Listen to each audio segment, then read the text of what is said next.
backup. Whoa! What are you doing? I'm getting us some backup. God, I missed you, Axel.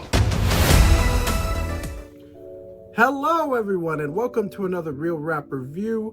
This is JP Bonilla, finally doing a long review after all this time. I've been doing mostly shorter reviews, but we're back. I'm back doing long reviews, and this time it's of Beverly Hills Cop Axel F. You can see the logo back there, but it's not the right way, so it's whatever. But anyways, let's talk about this movie. This is the first one to come out since 1994 with Beverly Hills Cop 3, before my time, which is insane, and it's cool to see one come out now here in 2024. So does it hold up to the original three?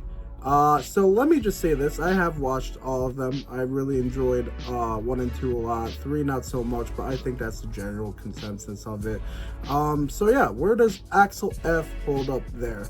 So I'm gonna get into the positives and the negatives, but we'll start off with the negatives. The negatives, the soundtrack, I wasn't the biggest fan of the soundtrack, to be honest, besides the Axel F stuff, the original Beverly Hills Cop stuff. But there's some songs in there where it just feels like they just put it in there, you know, to be like, hey, fellow Gen Zers or millennials, you know, like we are, you know, connecting to you as well. This isn't just for the people who lived through the original trilogy in the 80s and early 90s.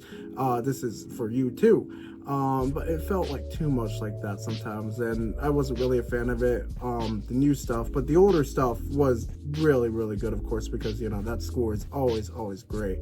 There is a little bit of generic stuff in here, but, you know, I don't think it hurt the movie or anything, but, you know, it's like you see it coming. And there's the spoiler alert, you know, a little bit of tension between Axel F and his daughter, played by Taylor Page. It follows that usual trope of our favorite hero kind of being a deadbeat or doing something idiotic in some way. We've seen it too many times, but I think the chemistry there was really good, that it didn't hurt the movie too much or anything, if at all. It didn't really hurt the movie at all.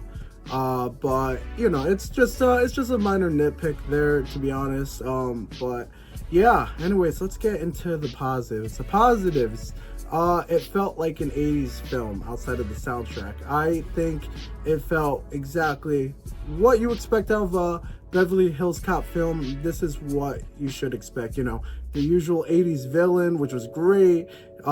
Just the whole setting of Beverly Hills, the snobbiness, entitledness, all this stuff like that was, you know, fun to see again.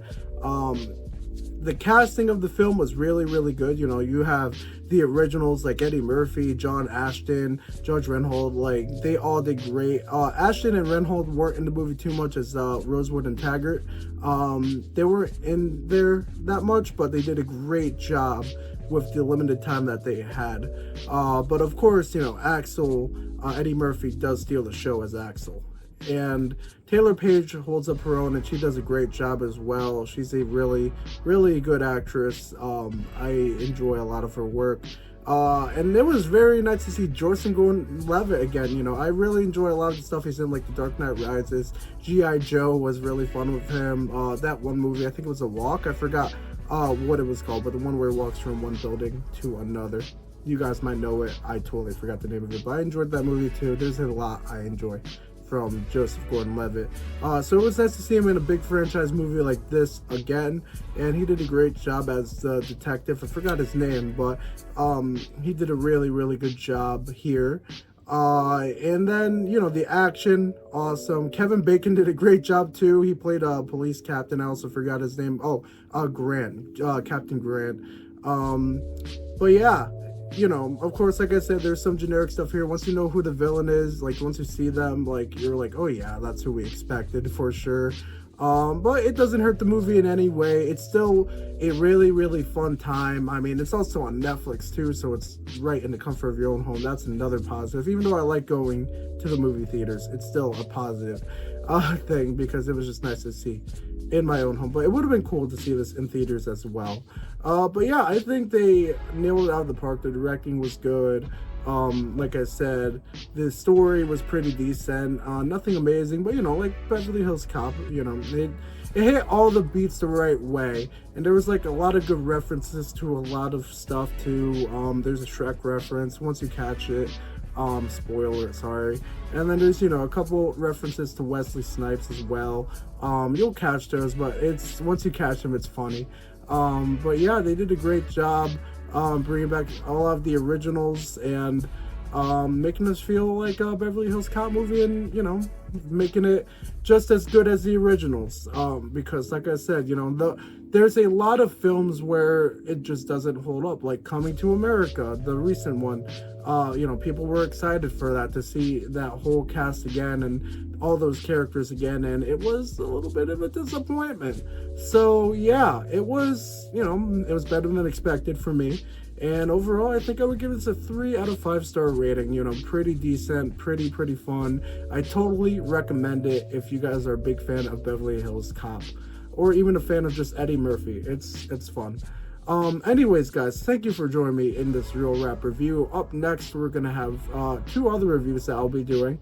One for a video game, which will be College Football 25, the newest edition of the college football franchise. Also the first one in 11 years, so another beloved franchise making its return. And the other one I'm gonna review, which I haven't watched yet, is Twisters, which is also another beloved movie getting a sequel after, I don't even know, like almost 30 years at this point. But yeah, anyways, guys, thank you for joining me today.